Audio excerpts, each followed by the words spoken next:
Greetings, ladies and gentlemen. This is Matt Fitzgerald with a long overdue project update and video devlog for Savage the Shroud of Gosen. It's been forever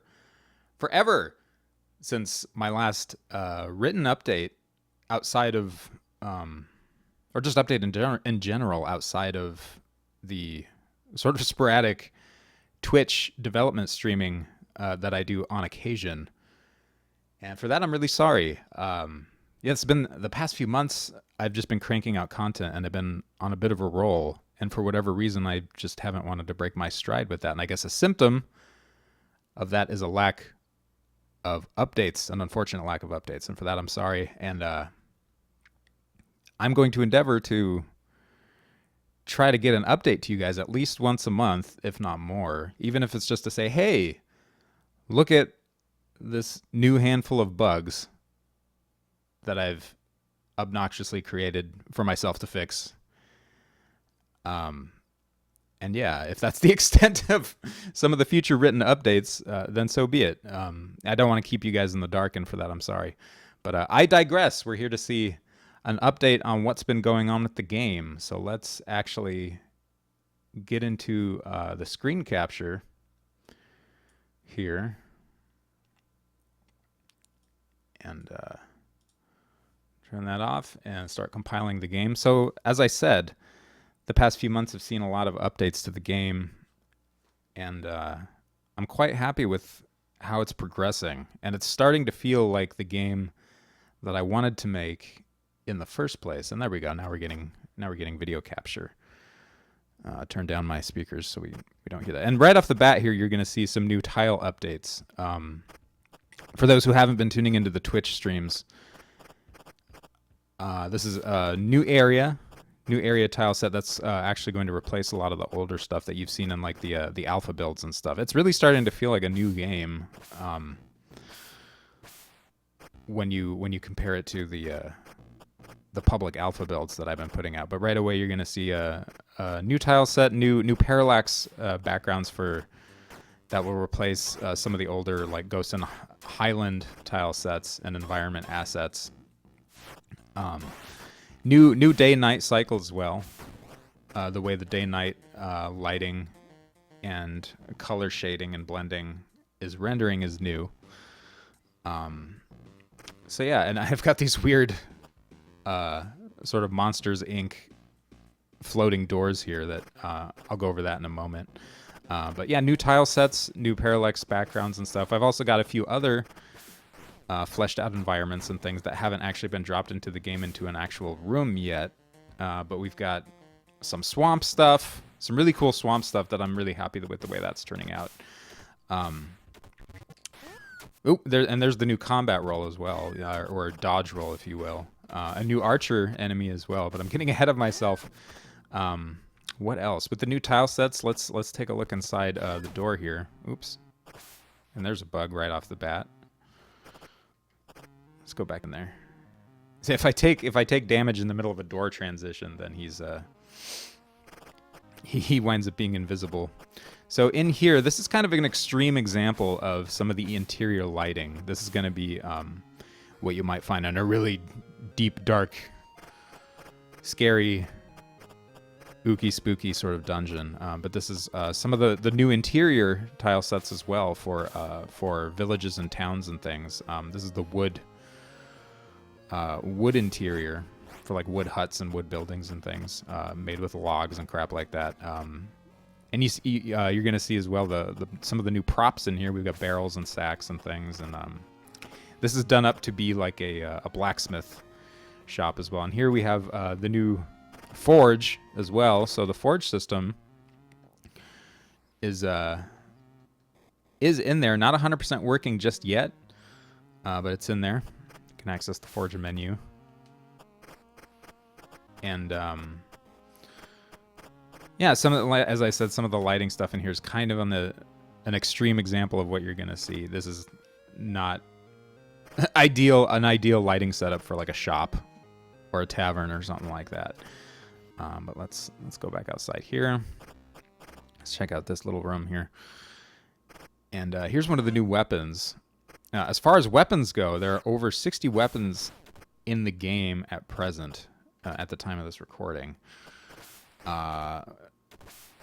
When all is said and done, we're probably going to be looking at almost twice that once everything's finished. So here's a fancy boarding axe, as it's called in the game.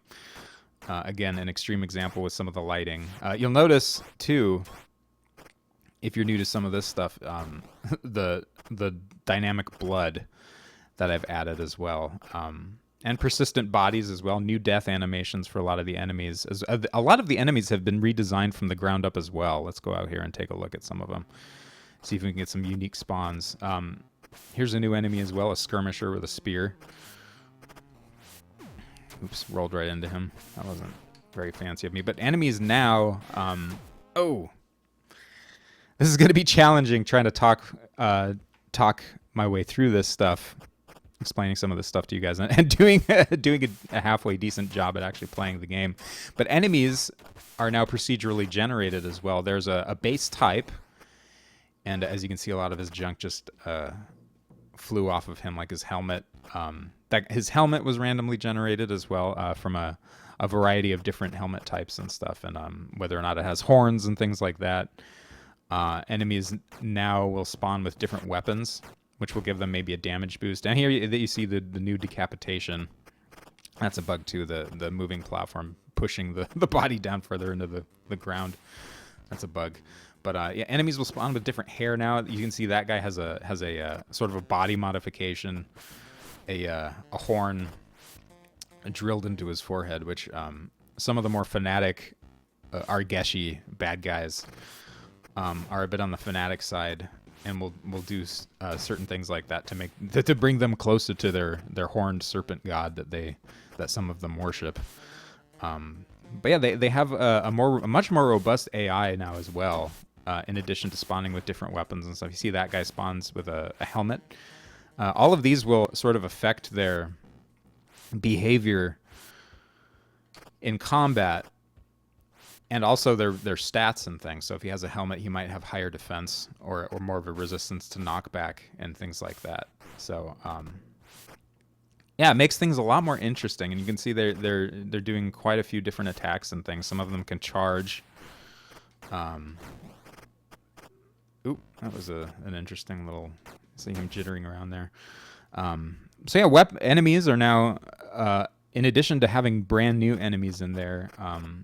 The way that they are created and everything and the way that they behave has been rewritten from the ground up, and that's pretty much like outside of a few bugs that you'll see here and there, like them getting stuck in some of the platforms and things every once in a while. Outside of a few bugs, they're largely finished, these guys.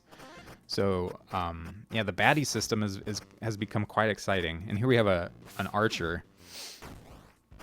Oops, I killed him a bit too soon. I was hoping that he would turn around and start fighting me a bit. But they also spawn with shields now as well, and shields have like a threshold of damage they can take, and you can break shields and all kinds of things like that. So enemies now have a chance to spawn with shields, and will be much better equipped to defend themselves against your attacks. And I showed you before the new dodge roll. Like, see, for example, these guys are kind of stuck up against the wall and trying to jump over it, which obviously they can't. These guys as well spawn with different weapons. Like, here's an axe raider type. He also has the potential to spawn with different swords and axes and things, and different helmets, also with shield or no shield. Yeah, here's an example of the damage roll, which makes combat a lot more exciting and dynamic.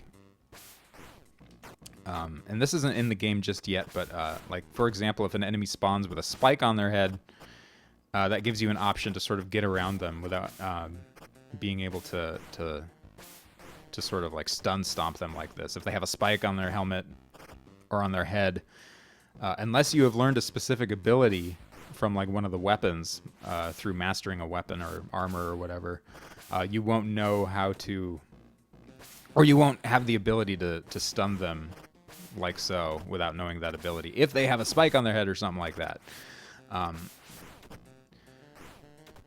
Also, there's a new backward combat dodge as well. that can potentially get you out of some sticky situations like so. So lots of new things, new player states like the dodge roll and the backwards dodge, and also a ledge climb here. The reason the weapon isn't drawing correctly on him is I haven't plugged in the frame by frame relative coordinates to actually draw the weapon and his equipment on him just yet. But there's the new ledge climb as well. Let's go over here, and while we're talking about new player states, something else about the enemies too. You see the archer sort of like backing up. I think his loop was broken here though, but archers will attempt to work with other enemies now. Like for example, this guy with his shield, the archer would have attempted to get behind him and get a shot off at us. So enemies will work together in certain situations. Certain enemy types are more likely to do that, like the archers will try to find allies to hide behind. But yeah, the archer is also a new enemy. He used to be just a static, unmoving enemy. Now he pulls off a variety of different shots. He has a strafe move. He'll try to back away from you and get some distance. Here we have the moving platform working along with the ledge climb as well. And here's straight up climbing. Straight up climbing, like background sort of climbing. You'll see this with like vines and ropes and ladders and things, and like more rocky walls. And here's some very ugly placeholder stuff. I haven't done any tile sets for that just yet, but that's the new climbing mechanic in game and working.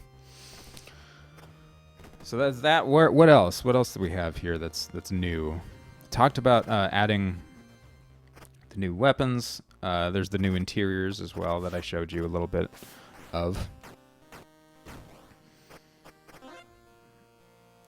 So yeah, I think outside of showing you a bit more of this little zone here, I pretty much covered a lot of the actual fun, the actual fun updates. Enemies will also attempt to jump gaps and things like that now as well. They kind of sort of did before, but they weren't very good at it. But yeah, here we have some of the more foresty sort of stuff that you can start to see. Like this would maybe transition into a more wooded area. But yeah, there you have it with that stuff. Now let's get into some of the more boring stuff, like some of the behind the scenes-y kind of stuff. And for that, go ahead and move over here and turn on the monitor. There we go. As mentioned before, there are over 60 new weapons in the game, and you can see them right here as well if you look at my sort of file management system within the development environment. And as you can see, my naming conventions are absolutely atrocious. They are horrible. Some of the folders are like in caps and some are lowercase. But anyway, moving on. Here we have like our clubs, the new clubs that have been added. There's the one greatsword that's in there. I haven't put the rest of the greatswords in just yet. But like hand axes, most of the hand axes are finished. Swinging swords are mostly done. Backhanded swords are finished. A lot of these are finished. Like they're pretty much done. As far as weapon groups, I still need to add some of the more legendary style weapons in there that are going to be hard to find and more secret sort of things. So yeah, there's, as you can see, quite a bit of weapons in there now. Let's see, what else? Let's move on to some of the more some of the animation. Here's the forge animation working. This is what you'll see when you're actually using the forge to either reforge weapons, armor, shields.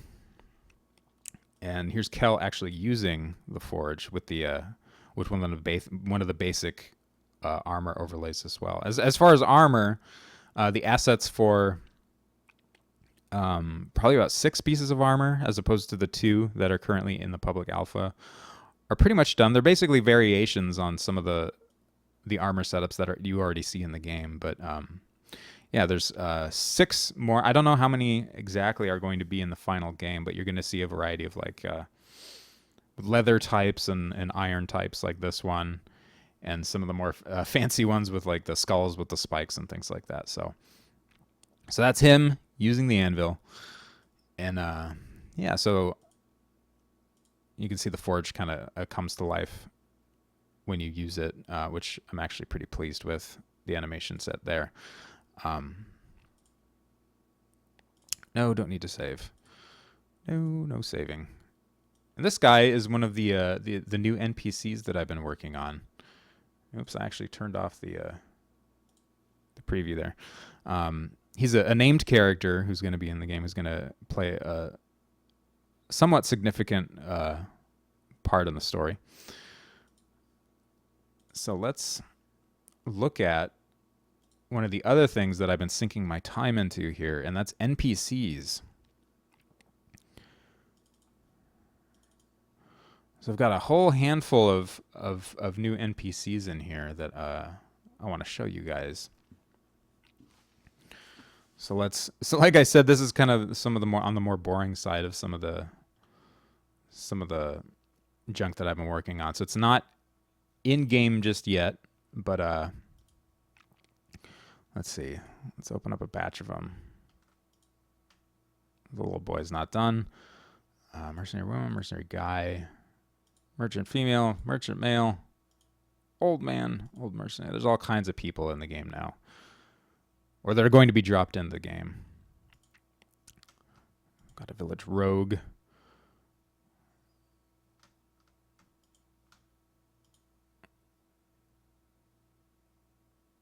So let's turn this on so I can better illustrate some of this. Here's a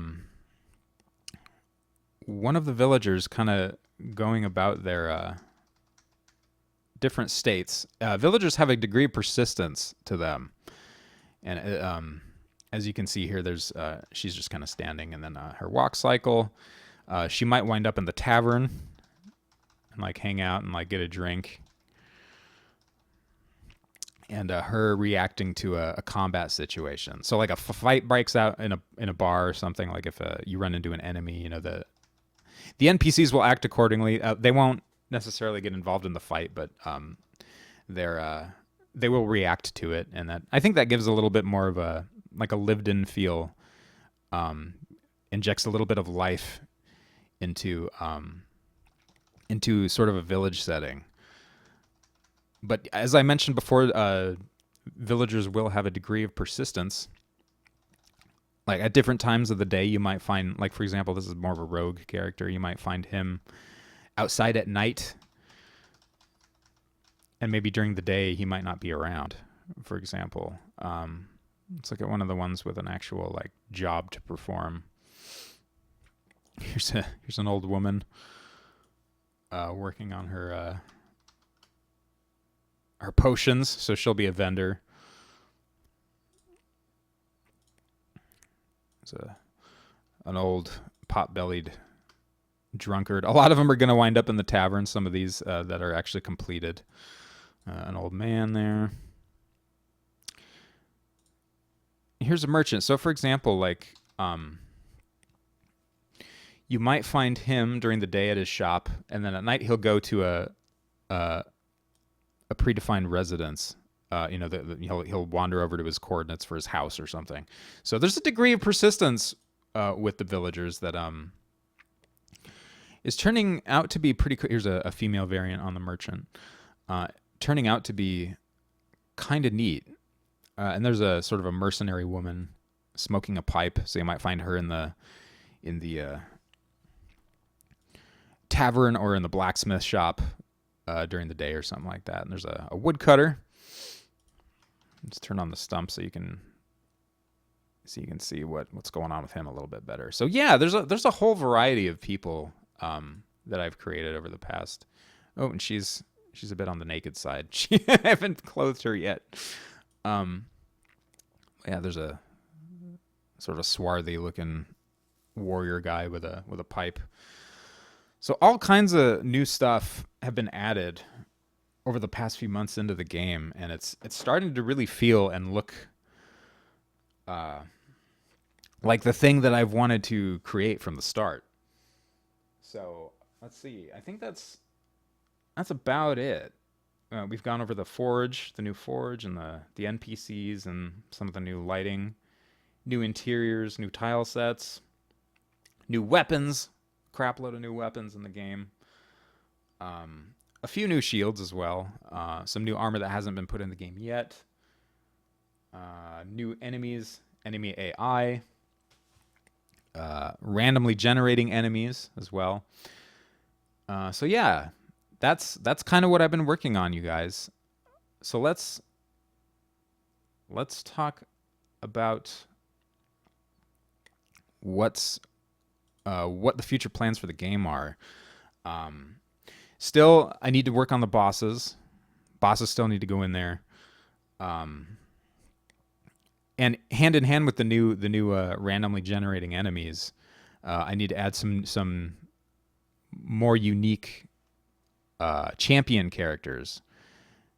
So you might find like a bigger sort of brute style enemy and stuff like that. Maybe out wandering the overworld map and run into one of those guys at a very specific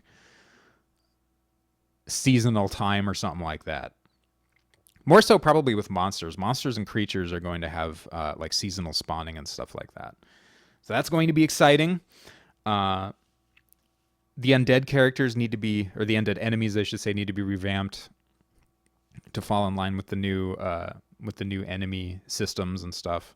So that's going to be fun. You're going to see, like, similarly how we saw with the Argeshi enemies in the demonstration I showed you guys. You're going to see stuff with like skeletons spawning with different weapons, and some might have halberds, some might have shields and swords and stuff like that, or some might have no armor, some might have rotten armor that looks like it's about ready to fall off.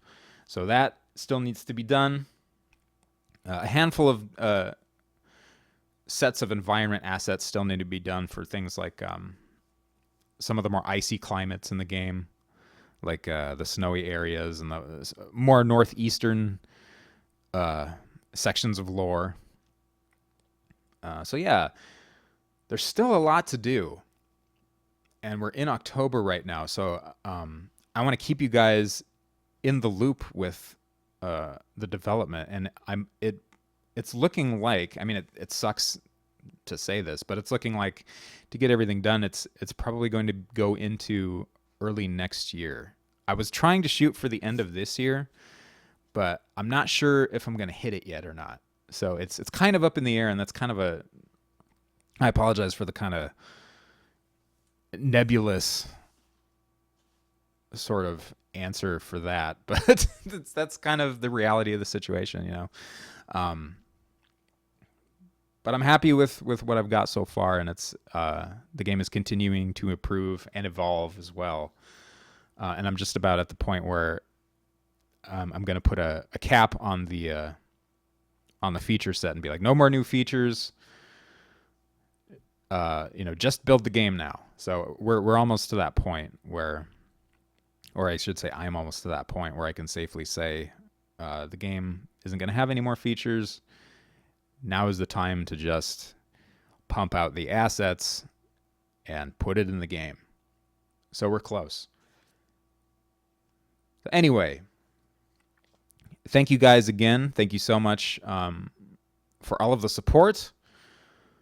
All of you Kickstarter backers. Pretty soon I'm going to be sending out messages and emails and things about